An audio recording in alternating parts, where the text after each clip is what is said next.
Time is scarce, and the next decade may be the last we have to come to shift our model of collective prosperity. How can we design more equitable ownership structures? I would say it's been a pretty unique blend of high-level, theoretical, macro scale, all the way through to the nitty-gritty of individual company structure. This disbelief that we would actually want to voluntarily give up power that normally accrues to investors. They're constantly challenging, it's been a real challenge because they just can't fathom that, we think that in order to make the world a more equitable place, that giving up power is the way to go.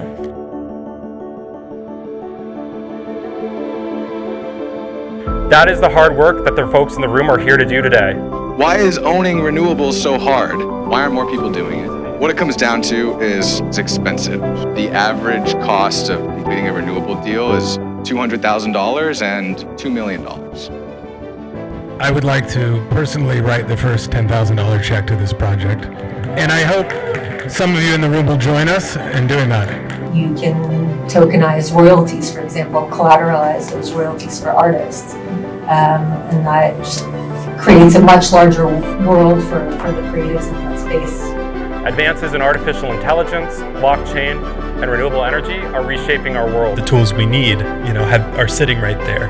Most internet technologies, since they're built on networks, are network effect technologies where the big get bigger. And so, how many super large AI models do we have today? We have a $130 billion cooperative bank, CoBank, in the tech center of Denver. And I always, when I feel discouraged, I think about what the farmers accomplished, in the 19-teens when they were pissed off at concentrated capital.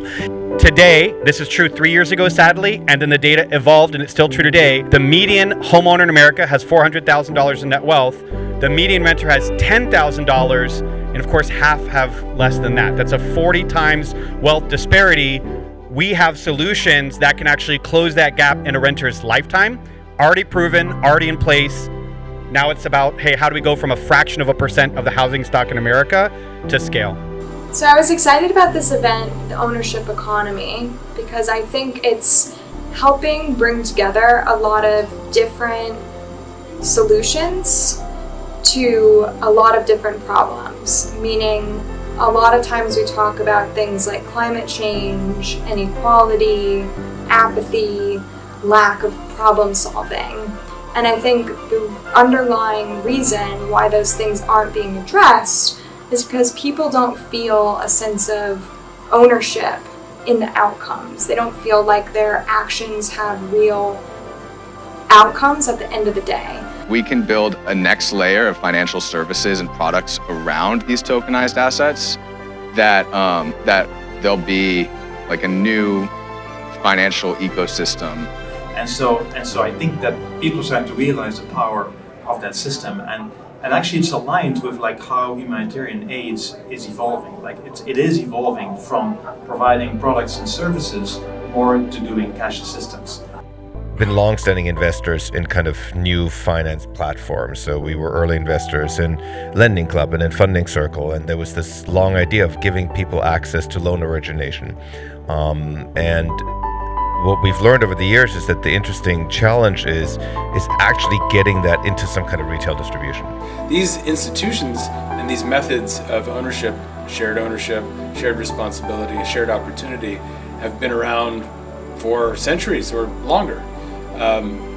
Today we call it the ownership economy because it's become somewhat of a foreign concept. It's actually become less of an opportunity, and I think more people need to look at where their time, effort, and interests are going. The ownership economy isn't just a concept, it's a movement towards a future where prosperity is shared and everyone has the opportunity to succeed. And so these organizations are all creating innovative new models for ownership and governance, but again, there's very little information on them.